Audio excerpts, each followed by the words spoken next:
We're ready. And here we are. Saludos y bienvenidos a otro episodio de Hablando de Liderazgo con Albert.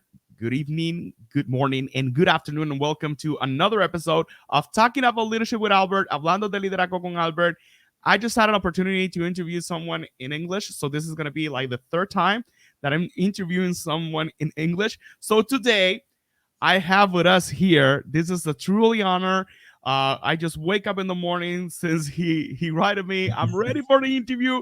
I cannot lose this opportunity. So here is Saleh Al Hanash. Al Hanash. Yes, Al Hanash. That's Al correct. Hanash. So Saleh is from Jordan, right? Yep, from Jordan. Jordan in the Middle East of the world, as I can tell. In each opportunity that we have here on Hablando de Liderazgo con Albert Pride or HLA or Talking About Leadership with Albert, we just want to get to know people that are ordinary people that do extraordinary things. So Saleh, I met him. This is how I met him. It's not just by social media. We met at JCI Leadership Academy in Japan. So it was a very nice experience getting to know a lot of leaders from around the world. And then we keep following ourselves in social media. So we keep in touch and we see what we are doing, what he's doing, and say, no, I need you here on this project so you can share us how was your experience back in Jordan doing leadership and entrepreneurship stuff. He's a speaker, as I can tell in Facebook. He's a TEDx speaker. So this is a great resource today. We're going to have a great conversation. So people, let's all welcome Saleh Al Hanash, which is here with us today. So Saleh, talk us about you. Who are you? So the people get to know you. I guess after this introduction, Albert, you just made it. Thank you so much. It's a pleasure for me, and I love that one of the good things that JCI just gave me in the world is having brothers and sisters all over the world and leaders, the true leaders, as you mentioned. They are trying to do something and be a change makers all over the world. So briefly, my name is Saleh Al Hanash. I'm from Jordan, Amman, and we are in the Middle East and the middle of the world, but unfortunately we are in a hot area, zone area. But okay, hopefully that peace will be all over the world. So briefly, I'm the chief innovation and learning officer in my company, which is called Agonist Consult. So that's why I decided to wear the t-shirt of my company. So we are working in 4 areas. We are working here not in Jordan. We are working also in Gulf. We are working in Europe. We are services in Europe, in Africa, and in other continents. Simply, we are presenting 4 services for our customers. We are delivering training and consultations, digital transformation for the medical field and the medical sector, and the business events. We run business events, and finally the entrepreneurship and the innovation. So 4 categories and 4 areas. The good thing, or the let's say not the new thing maybe, is that I'm originally a pharmacist and I worked for one of the big pharmaceutical companies worldwide in the sales and marketing field. And then I decided just to leave because I found my passion, which is to learn and teach and do some innovation and help people to grow and find their passions and innovation. So from there, I started Agonist, which is my company. And now we are operating, as I mentioned, for you in many countries. Yep. Wow. That's briefly. Wow.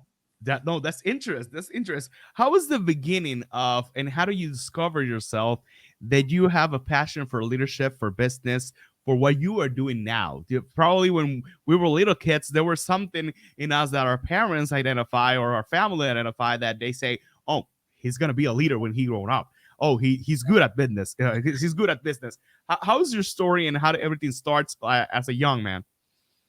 That's an amazing question, and I have every time I get interviews or something to talk about, they ask me this question. I always have the same answer, which is nothing came fully planned when we were kids, as you mentioned, because we're just discovering, and that's why I in every session in my consultations and training, I always keep, let's get back to our child inside, which is when we were child or kids, we have 2 questions: why and how. Why is this? Why is this? Why is this? And how?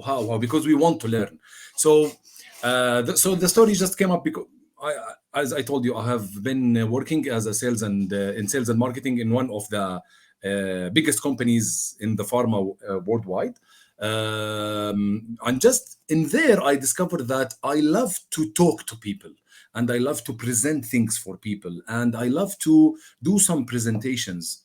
Then I decided to take more assignments, and after many assignments, I discovered that yeah, this is the passion. There is something inside me that is telling me that yes, keep doing it, keep doing it.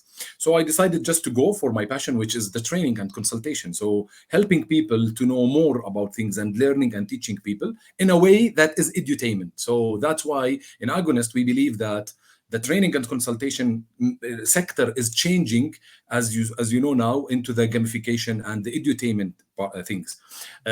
So I started by taking assignments. I made it successfully. Then I jumped to my company, so I started to have one project, second project, third project, and the ball effect started to become bigger and bigger and bigger, and that's it. Yep. Wow, interesting, interesting. There's something that happens. You used to work as a pharmacist or this big huge company as a pharmacist, but there is a huge change. Is there something that happens? And most of the people that I bring here in the interviews, they make a huge change. Like probably they quit their jobs and they start their own projects. How do you decide that? Because probably it's a huge decision. Like letting your job and get into this our own project as a consultant or as a speaker or as a trainee. How was that story and when do you took that decision? Excellent question, as usual. And this is what all the entrepreneurs now ask us: when shall I jump to my own business? So Mm, there is two things that everyone needs to know about it. When you discover your passion, you need to start working on your skills. So it's not about only discovering the passion. So if you know your passion, like you, like I like to do interviews and etc., and to be, let's say, a TV presenter or a podcaster or anything, okay, you need to work on the skills that let you be really distinguished, okay, from the other same people at the same career. So there is a next step, which is you need to have the skills, you need to have the good base to jump from. And the most important is to have customers in that area. Most entrepreneurs just discover the idea, they started to do the product, but they don't know how to do customers or make customer acquisition, we name it. And so they jump for their own startup, but unfortunately they don't have customers. So there is no income. So they fail. So they need at least, for me, start to have at least 2 to 3 customers that give you the minimal money that you can just spend on yourself and your team. And after that, jump. Before that, keep in your let's say job or whatever you are doing, and make it parallel for your startup till you have your first or second client. Before having your first or second or third client, your idea is not a startup, it's not entrepreneurial.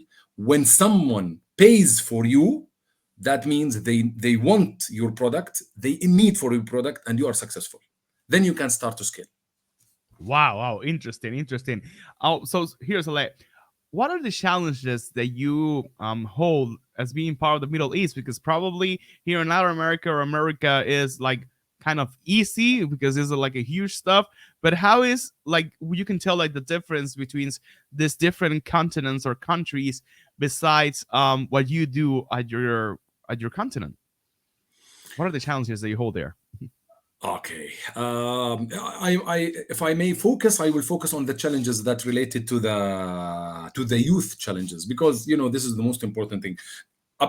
Apart from the political and Yes. things, that those definitely we have challenges there, but the most important is youth. Is we have our continent, which is Africa and Middle East, if I may Mm-hmm. put it together, and Asia somehow is not an let's say old continent. We are youngest continent. We have the like, I guess, if I'm not mistaken, up to 60% or 70% of the population are youth, and especially in Jordan, 60 to 70% are youth. So we are talking about the human power is very high. Okay, the problem is that we don't have the in the continent, if I may say, the let's say the challenges in the education, challenges in the job opportunities, challenges in the economical things. In Jordan, the education is perfect, okay, and it's considered one of the best countries worldwide related to education. But again, there is no job opportunities too much, and there is no potential economics that can hold, okay, and support those youth. So that's why the entrepreneurship field is like the best solution for this problem in our area. Again, resources are there in Africa, Middle East. The continent is full of resources, full of everything, and full of the human power, but there is no supporting system, enabling functions. Let's say, if I may say, the ecosystem is good, but we need more support for that. So when you want to start your own startup, uh, you will have some type of funding, but the infrastructure is not fully ready to support you. So you need to have some sources of financials before you start. If not, you need to have your customers, and we don't have the mindset of having the customers. So there is the problem. So people, as you mentioned, they don't have their own jobs when they graduated, so they don't have the financial power, so they can't open their own startups or their own small medium enterprises. So those are the main challenges, if I may summarize it. No, that's great. That's great. And those challenges, how do you, as a leader, handle it? Or which challenges do you encounter while you were doing your project? Because you just share your story. Oh, hey, we don't have the support, but this is what I did, and this is what I identify in a kind of way that you can share with us. Because probably it's a challenge kind of stuff, and we don't have the support. We don't have this, but I did this. So it's kind of like a motivational, even though it's somebody from the Middle East is watching us. How can they confront or affront or get ahead in this challenge and survive and do what their projects or their dream they want to do? Yeah. That's great. So this is the most important thing, which is the mindset. Oh, If you remember in JCI, they told us in Japan, as uh-huh, you remove zeros, uh-huh, innovation and the creativity increases. So I remember this statement from our leadership academy. uh-huh, In Jordan, or not Jordan, let's say in Africa, Middle East, as I told you, there is no full or huge financial support. So there is no too much zeros. So that's why you need to be innovative. And at the same time, you need to spend too much hour in doing experiences and making your skills different, as I mentioned at the start yes, of this yes, interview. So we have a high competition, and we have a lot of incubators and accelerators. Despite what I'm telling you, we have a lot of incubators and accelerators. At least I'm talking about Jordan, Palestine, and the nearest countries in Gulf and etc. But the problem is what? People are dependable. They want everything to be spoon feeded. I have the idea, just please give me the money, and that's it. No, if oh, you want to succeed in Africa, Middle East, just you need to start by the concept of bootstrapping. I always recommend put from your own money, just to try and go to the field, work hard, make distinguished skills. Don't jump directly to your startup before having your own customers, as I mentioned. If you don't have a job, start at least trying to have like the freelancing jobs, at least to finance yourself, and then jump to that. So what this is what I did. I was working at Pfizer, which is the company that I told you, which is the pharma uh-huh, company.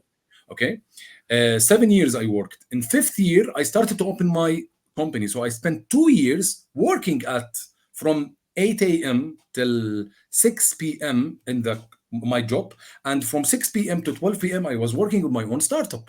Two wow, years till I mm, had two customers that I can at least sustain my good, not perfect income, but at least good income, okay, that I can then work and start to increase it. Then I jump to my company. So it's about the good timing, good creation of customers, and the product. If your product, you need to find the value proposition that covers the pains and give the gains that the customers need. wow, interesting. And now let's talk about the content. The customer is asking for some stuff. How do you be a good resource and have the great resources that they need? Because probably you're working during the day. How do you get prepared to work with your customer and have the content and have the advising that they need, and so they can say, oh, he is spending what I need, this is what I need? Because probably you're working from 8 to 5, and then after you go to 6, how do you get ready to get your customers, that just the two customer in that moment, how do you get ready for them? During probably in the weekends, getting to read some books, getting to read some models and bring some stuff and doing some research. How do you get ready, or how do you prepare the content? Excellent. So definitely, when I decided to jump to for my own startup, I jumped for something that I know and I Oh, have great. already an experience in, which is already in the sales and marketing, and I know the things. And I was also somehow I took assignments in the learning and innovation in Pfizer. Okay, so which is in the Oh, training great. and the capacity Mhm. building. So I know the know-how of things related to my customers. I made many interviews with them. I asked them about their needs, what their problems, what's their challenges, and what are the solutions that they are looking for. Then I customized my solutions and my products to their needs, okay, and make the link. When I did that link, okay, I started to sell for them, and they were happy.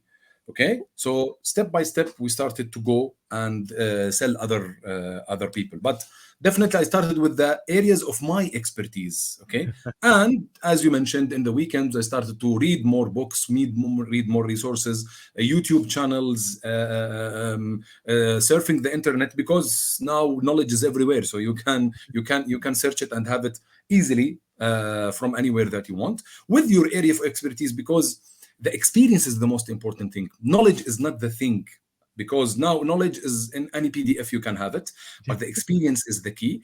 And the next level, which is the ability, which is ability, knowledge, experience, which is the skill.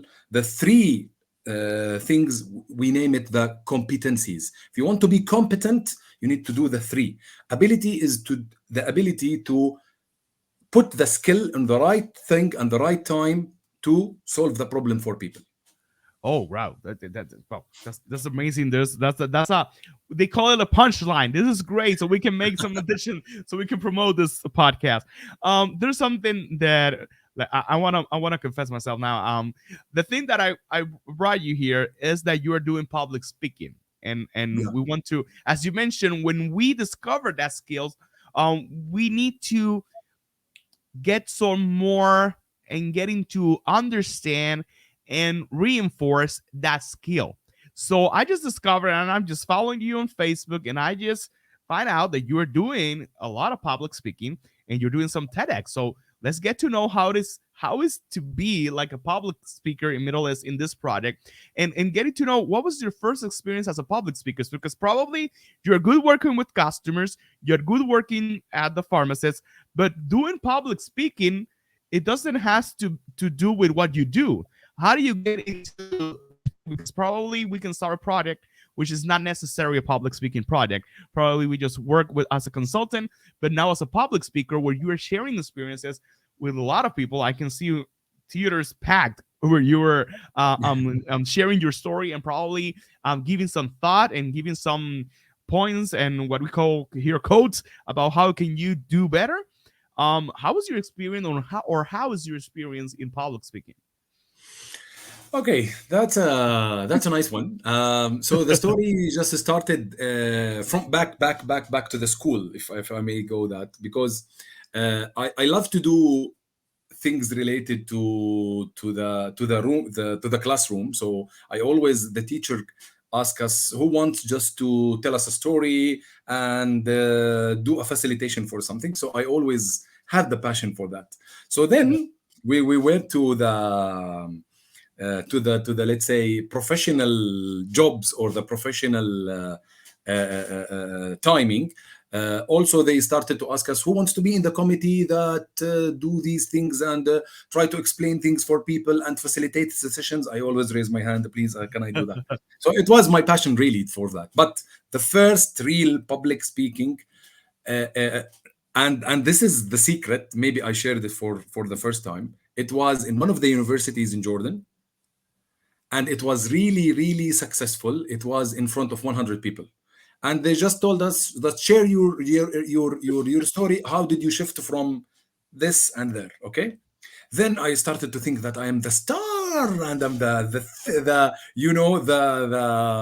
the Will Smith in Jordan. Okay, the second time it was in another university, and it was in front of 250 people, and it Wow. was a big failure. Wow. Truly, I tell you, it was a big failure. Why? Because I just felt that I am the excellent speaker, and it was Wow. really a big failure. And from there, I started to learn because always we know that entrepreneurs learn from their mistakes. I came back, I sat in my office, and I asked what I did. What did I do right? What did I do wrong? And what do I need to do better next time? So simply, I discovered that I do many mistakes. So it was really bad for me, and it was a learning experience. The third time it was successful, the fourth time, and then it came TEDx, and then things get better. And TEDx in it wasn't in my country, by the way. TEDx was in another country, in Oman, in Gulf. Then TEDx in Jordan, and then started to be globally with JCI and everywhere. So Wow. yeah, it was a long journey. But it's not easy because it depends too much on your body language, on your content, because there is no slides. Usually, public speakings, you are using up to 93% of your skills, which is the body language and the tone of voice. Okay. And there Mhm. is nothing that people see from like presentations or anything like that. Wow. And now we can tell the difference from the beginning of a public speaking speech and then what are you doing now? How do you get ready for a public speech now? And based on your experience, based on everything that you know now, you mentioned like the 90% of the body language. How do you get ready now if you're going to be in this week or probably during this month or somewhere giving a public speech? How do you get ready now? Even though you hold the competencies, you hold the experience, you hold the knowledge. Now, how does Saleh get ready for a public speech now? Okay, that's an excellent question. So the first question I ask the host is to tell me whom are the audience. So age group, male, female, their interests, their backgrounds, their language. Because if I'm speaking English or Arabic and they are speaking French, so this is a problem. Okay, so I need at least You to need a have some. translator. Exactly. Yes. So I need to know the background, my target audience, everything about them, their interests, etc., etc. So the second thing is I shut down my laptop and start to have sticky notes and Oh, start to build the story. So I use the storytelling technique, and okay. so I start to imagine that I am sitting there and seeing Saleh telling me something related to this topic, which is, let's say, the topic. Last topic I made in TEDx is about. I named it the bottleneck. It was a real story in from my experience. So I started to put it on what's the first slide, second slide, etc., and start to distribute it till I have the full story.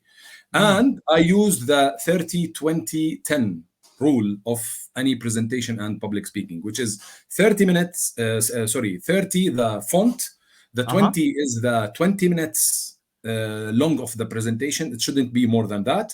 And which is usually TEDx is 15 minutes, 20 minutes, and 10 slides maximum, full of only pictures. I don't put Quotes.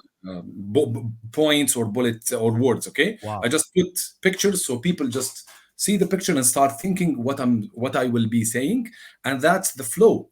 Okay, and Okay. I'm using the storytelling technique, which is the best way for people to remember any information and stay engaged with you. Wow, that's interesting. This is something that I call, and I mentioned there was another speaker that I interview here, and I told them that when we do public speaking, we start like finding a chemistry with the audience. Like we just start like just in like an example when we go to dance and we start dancing and getting to know which moves you are good, which how can we collaborate, and based on this chemistry that belong or that we build up while we are speaking in the first minutes, you will know how will be the chemistry during the rest of your presentation. How do you identify the chemistry, or how do you get to know? Because getting to know the chemistry, please make sure that I'm saying the things right. You know, if you can keep serious, or you can do another joke, or you can do this interaction with your public. How do you work with this chemistry, and how do you find out? Okay, that's sometimes I left it for the flow, but it Okay, needs to be okay. prepared. It needs to Mm-hmm. be prepared, but definitely sometimes you left it for the flow. So at the start of the presentation or the public speaking, you need to do something, as you mentioned, the chemistry, or I name it the emotional link. So that's Oh, why you start with a story related to the problems or the challenges that everyone suffers from inside the room. So when Okay. when you do that, everybody will get simply engaged with you. One of the TEDx speeches, I started to tell them, okay, now we are 500. It was in Oman. I told them, now we are 500 people inside the room, right? In the theater. They told me, yes. I told them, okay, can you talk to the 500 people now? If I told you, let's network with them. So they started to look at each other. I can maximum talk to 5 to 10. So that's what we are suffering in the world. So this is 500. And how can I now network with everyone? So we need the skill, we need the new technologies, we need the things that you need to do, etc., etc. And at the end of the presentation or the end of the public speaking, after 15 minutes, I ended and I asked them, everyone, please open your torch inside the in the mobile, and Uh-huh. just to try to have one torch, okay, from one of the audience. And I told them, can you see the torch? They told us no. So I asked 10. They told us, yes, we can start seeing. Then I asked everyone to hold their torches, and just the classroom or the theater just lighten up. I told them, this is the effect of the technology when you use it right. So it's the ease of connection, and it eases us to do the right things, okay, with a minimal effort and maximum effect. So Wow. simply what I'm saying is that try to start with a bang and end with a bang, because according to statistics, people or audience doesn't remember other than the start and the end of any presentation. So that's what they remember. Wow, that's really interesting. What you do, and it is a bank, so it's very important to get to know a bank. So, how do you get these ideas, and how do you? I think it's kind of related with the first question that I asked before. When you get ready for the consultants, and what, how do you help your clients? But during public speaking, beside the sticky notes, how do you get some ideas, and how do you get some stories that, because this is a challenge as well. When we are doing public speaking, we have to behave what we say, how do we say it, with stories that we share, because the public probably, the clients or the audience, they will not identify, or probably they will be offended. You know, this generation is kind of a lot of, they hold a lot of knowledge. I remember yesterday I was giving a speech, just it was more a class, and I was suggesting a website, and one of the students said, oh, it doesn't open. It is an illegal web page. And I was like, what? Then just go to Facebook and try to, and it was challenge for me, because when we are working with university students, they know a lot, and there's a lot of information, and this is a huge challenge, because probably you are in an audience of 500 person or people, or 1,000, and they had a lot of information. Probably they know the stories that you're sharing, they hear speaking as well. Probably there's a better speaker down there in the audience. How do you get ready for this kind of challenges, besides of the content that you will be giving to your audience? That's an excellent one. By the way, definitely the content needs to be unique in a Okay. storytelling. Definitely, but you this is easy. You can prepare it, and I guess now with ChatGPT you can do whatever you want. Okay, it's easy. By the way, there wasn't ChatGPT, but I did it in two ways, and I recommend always this. The first thing is search. Nobody knows everything, guys. Please search. Please get back to the first cornerstone, which is learning. The first step in innovation is to do something we called unlearning. So if I ask everyone what's your, let's say, default in something, they if you ask somebody in Jordan and tell him how do you go from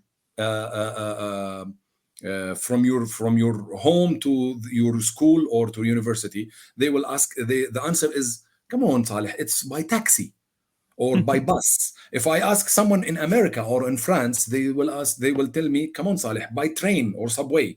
In Jordan, we don't have subway. So the default in Europe is not the default in Jordan. The Wow. default in Europe, and it's not the default in with you, Albert, right? So Yes. that doesn't mean that I'm not good or you are good. That means that this is your resources and that's my resources. So the first thing is unlearning, okay? And start from scratch. So don't put that all the word is like Jordan or like Puerto Rico or like I don't know, France. Everyone Uh-huh. has their own resources and their own experience. The second thing is that when you prepare your let's say, story and the activities, or let's say what you want them to do, okay, spread it. And I always use this statement: one brain is not better than thinking with more than many brains. So I did what I called WhatsApp group, and Okay. connected leaders like you, Albert, somebody. I remember that I made the group of WhatsApp. I put two of my mentors in Jordan, one of my JCI friends in Romania, one of my JCI friends in England, one of them in Gulf, and one of them, I distributed many people, okay, and I told them, what do you see about this speech? Are you seeing it interesting? Are you interested to learn it? Okay, give me your suggestions. How shall I modify it? So if you are thinking alone, it's good, but it's Mhm. better to have many brains. And Wow. that's how I changed my. And by the way, the speech changed more than 10 times. I guess I remember the 15th one, okay, was the final one. Wow. Wow. Yeah, Wow. Wow. it Wow. was number That's 15. wow. Well, interesting, interesting, interesting as well.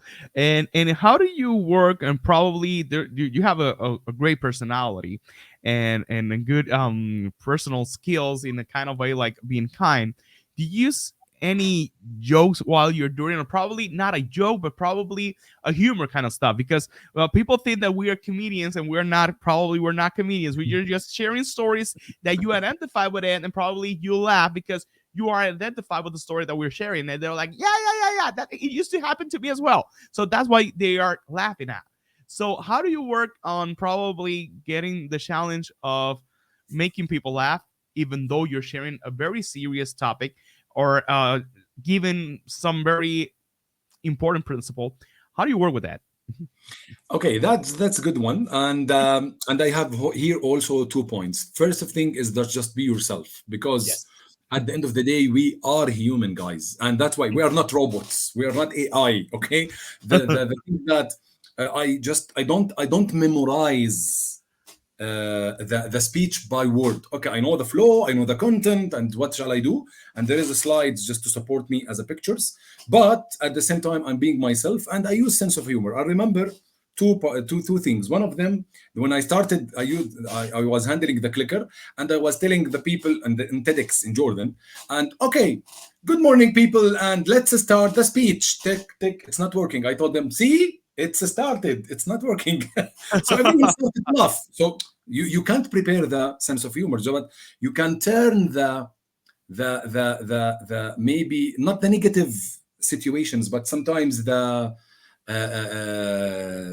stressful situations into things that can be really funny. And I remember in Oman, I did something that I told them, okay, in the middle of the speech, I told them, if I told you that now there is a spider under your seats, what you will do? So, and I just made a small silence. I told them, don't worry, guys, there is nothing there. But see how I just influenced you by one word, and it was related to the speech. So sometimes you need to do it like this, and they started to laugh, you know? So Yes. it depends on the flow. Just be authentic, be yourself, and that's it. You are a human at the end of the day. No, that's really interesting, and yeah, I can confirm what you're saying now, because it's very vital and very important that we be authentic in everything that we do. Now, do you have a lot of projects? You do a lot of things, and there's something that is very important to get to know as leaders is time management.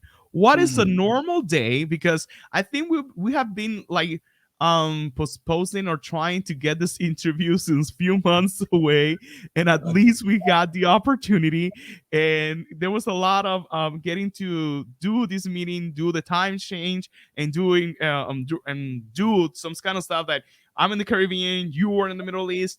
How is how is a normal day in the life, or a routine in the life of Saleh?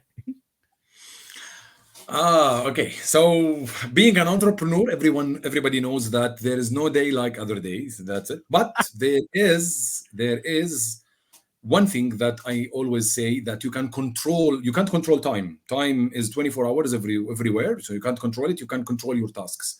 So I just divided my day as the following. So from 8 a.m. till 4 p.m. is the job related to agonist consult.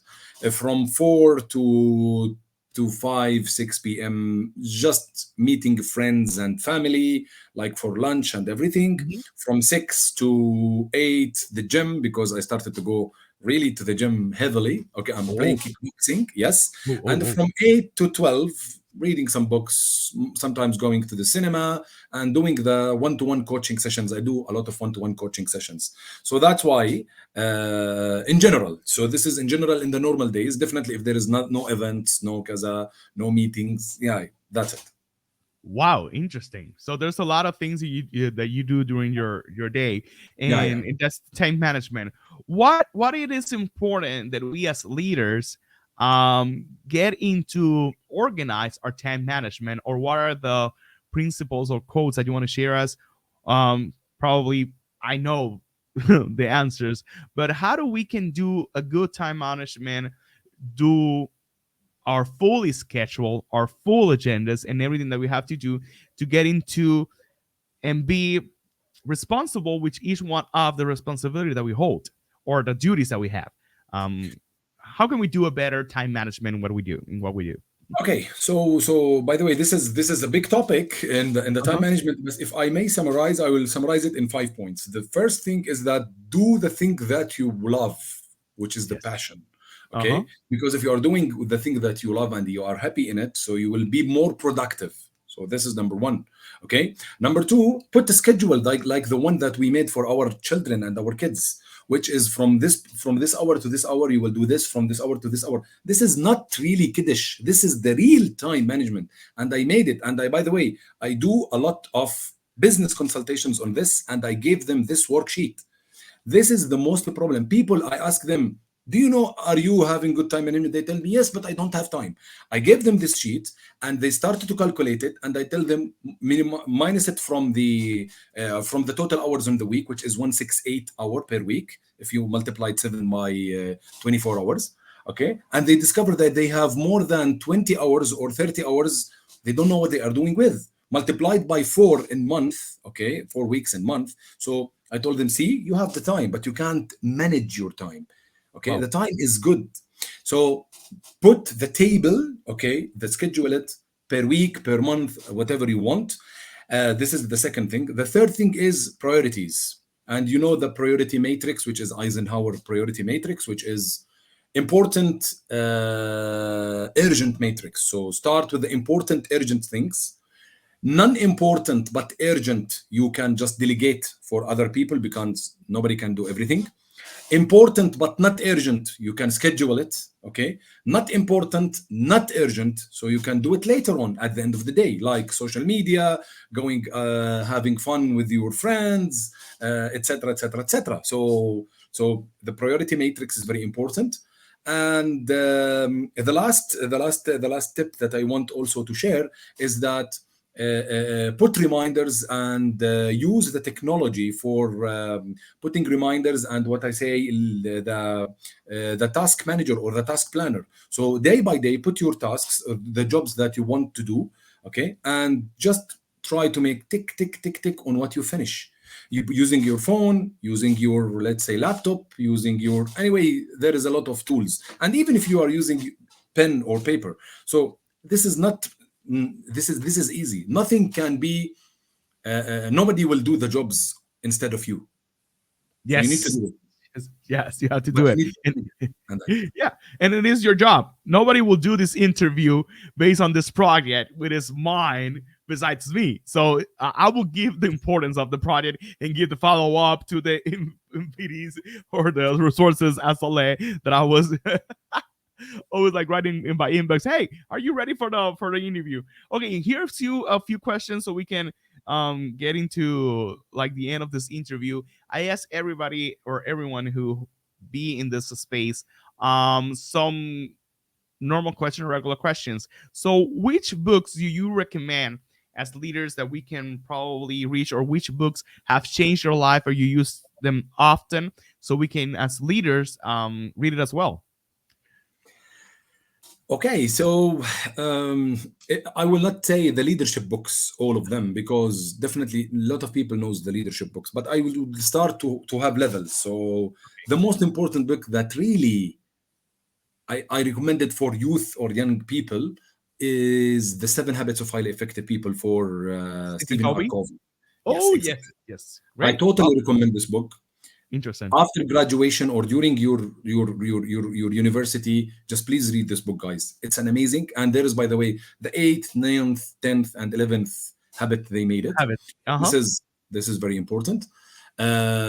Next levels, I would recommend Robin's Sharma things, which is like the 5 a.m. I guess club. Yeah, He yeah, yeah, had yeah. this Uh book. huh. And the Um, Ferrari, Ferrari something. Ferrari, exactly. So Robin I know. Sharma is a I had it is a in nice. Spanish. So el monje que vendió su Ferrari. I don't have it here in English. So Okay. And by the way, his writing is good because he is in a storytelling technique. He's yes, using a lot of storytelling. He is an amazing, and you will not get bored from that. So this is more like let's say more managerial and leadership. And there is something for Ken Blanchard, which is the 1 minute manager, the 1 minute entrepreneur, the 1 minute. It's a small series. I don't know if I have it here. If I can, okay. So 1 minute manager, 1 minute entrepreneur, 1 minute, etc. For Ken Blanchard, I get if I'm not mistaken. And there is something more sophisticated, which is for Sun Tzu, which is the art of war, which is more strategies for the CEC level. So they like this. And by the way, I may recommend other than books. Maybe you can go for movies because oh yeah, yeah. I'm It, really yeah, yeah, yeah. There's more of the question. So let's just make the question. There's any movies that you recommend? okay. So maybe there is a lot of movies it life changing. Okay. Um, okay, that's a good question. That's a good one. But I remember that when I decided to change my life, maybe it's a normal movie, but it was The Eagle Eye. Okay. There is an American movie called The Eagle Eye, which is there is it started, I guess, with the AI system thing that there is an eye that the government just do in US, and Uh huh. suddenly it started to control everything Yeah. in the Got in it. the Got it. world. Got it. So it Uh huh. is amazing, by the way. It just let me discover that okay, we are now in everything in technology, but really technology will control us, or we will start to control it. So from there, it is nice. There is a recent movie called The Missing something, The Uh huh. Missing, which Uh huh. is that there is I guess a daughter, just her mother was going for a trip, and just she disappeared. It is an amazing movie that gives you that the world is about only can be accessible easily from your laptop. And she shared in the movie highly skillful things related to how she searched for her mother and how she did her due diligence till she really found her. And the story was really nice. So I was astonished with that thing. And the last type of movies, which is now there is something called Oppenheimer, which is now it Oh is on yes. the, Uh yeah, huh. it's It's about not the on first, the cinema. Uh huh. yes, Hmm. about the one that he discovered the not the nuclear bomb, but the atomic bomb. Oh. The historical movies just give you the insights on how people thinks about things and etc. So they start to give you things related to that. And I would recommend a movie on net, not movie series on Netflix called Inside Bill's Brain. It's Okay. three. Inside Bill's brain. Yes, inside Bill's Brain, 3 episodes, if I'm not mistaken, and if I remember. It gives you Bill Gates, Uh huh. okay, as a human and as an entrepreneur, and how Okay. he's thinking. Really, he is astonishing person. Well, pretty interesting. So we talk about movies, we talk about books, we talk about series to get ahead of what the questions that I was hoping to ask you. Now talk about YouTube channels or probably your favorite speakers that you used to see and get as a model, and probably you want to follow up because you are your own as a lay. But probably there's some favorite speakers that you follow up and get some ideas and get some strategies from this kind of speakers. Which are your favorite speakers? And probably we can find it on YouTube, or just share which are your favorite speakers, even in TED Talks or YouTube. Okay, the problem is that here the speakers, maybe more of them, most of them are Arabic people. Oh, So so it's better. It's better. So we can get to know the Arabic world. yeah. So I will recommend. He is not a speaker, but he is a TV presenter, or let's say program. Mhm. He's called Ahmed Al-Shuqairi. Oh, Okay, he is really one of the best Arab change makers worldwide. wow. And everyone is watching him. And by the way, I guess some of his episodes are translated, and he made not one let's say series or two. I guess, if I may remember, 10 series in 10 years. He was very successful. He lets you think differently. He's called Ahmed Al-Shuqairi. Okay, and he Wow. is really amazing. Everyone in the Arab world just see his programs and series. So Oh. this is number one. There is an old one called Ibrahim al Fuqaha, which is he more than, yani, definitely he's more up to maybe capacity building and training. Okay, Mhm. but Ahmed Shuqairi is now more with the updates and more with the things. So those are from the Arabic people. There is a lot in the social media now, but those are really in the other, let's say, upper area Level. of that. Okay. Yeah, yes. In the, let's say, in the books, I love the Robin's Sharma way and the mind mentality. And by the way, for there is a book for Robin Sharma. Just I remember, if I may go back to that question, it's named "Leaders Who Had No Title." This is an amazing book. Wow. Wow. Leaders who had no title. So this tells you how to be a leader, but you don't have a title. So this is an amazing book. I'd recommend to have it. So Robbins Sharma is really nice. Tony Robbins for sure. If you want, Oh, uh, yes. Who doesn't like Tony the Robbins? Yeah. guru, Who the doesn't? guru of. It's a reason that you do you hear podcasts? What are you, or do you do something like podcasts, or hear some podcasts in any of the platforms? Like probably you're on your way to your job and you're hearing some probably an audiobooks or a podcast. Do you do that? Mhm. Yeah. I do Any it, but favorite there is recommendations? nothing. There is nothing specific that I'm listening to now, because I'm more to YouTube channels. I love to see people, because I'm an expressive person. I don't want to hear things only. I love to see people and see their interactions. So Okay. I do hear a lot of let's say podcasts, but there is nothing specific. Okay. That's great. That's great. That's But great. I will So start here, Albert. like talking with we're talking about literature with Albert. So we're about to finish this amazing interview. Amazing. There's a lot of stuff. Probably do the adrenaline and all the emotions that I have a whole here while I'm hearing you. I need to hear it again so I can take some notes and getting some information. I would truly appreciate that you write down in the chat here later on so we can put it on the captions when we post the interview, the names of these speakers that you recommend or suggest. So I want to finish this interview with asking you your favorite quote or probably a principle you want to share with us here in Puerto Rico and in the United States that you want to share with us here. Okay, so there is a quote that once I read it, and it was really, really nice. Be so good that no one can ignore you. So this is summarize everything. So you need to work hard. Nothing comes easily. Again, your startup will not win because you are beautiful, or you are having a lot of money, or you are famous. You just need to work hard to make it really successful for your customers. So be so good that no one can ignore you.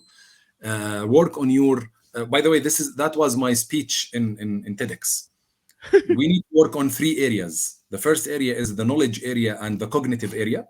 The next net, or the area, we need to work on the digital net, because now digital net is really a must. It's not luxury. And the third one is the networking and the relationship. Wow. So the successful person is the consensus of the three areas. So you need to be so good that nobody can ignore you. Wow, that's amazing. That's truly powerful as well. So, is someone who is hearing us or watching us and probably won't fall asleep still with finish and they want to follow you in social media, probably they want to ask you to be here in their stage and be here giving a speech, or probably have an experience like this one, like they Yeah. want to interview, even though it's by Zoom or something, or they want to go, or we want to go to Jordan and have the experience like Yes. Why not? in Just you're presence welcome. with you. Well, no, it is in my duty. It is in my bucket list to go to Jordan as well and You're visit the welcome. Middle East as soon as possible. We in JCI would love to travel, so I'm about to take a flight in a few hours from now on. So, how can we reach you, and how can people can get your information? How we can find you on YouTube? Probably the tech talk that you already gave, and your social media. How can we find you on Facebook, Instagram? Just go ahead. Share Okay, so your.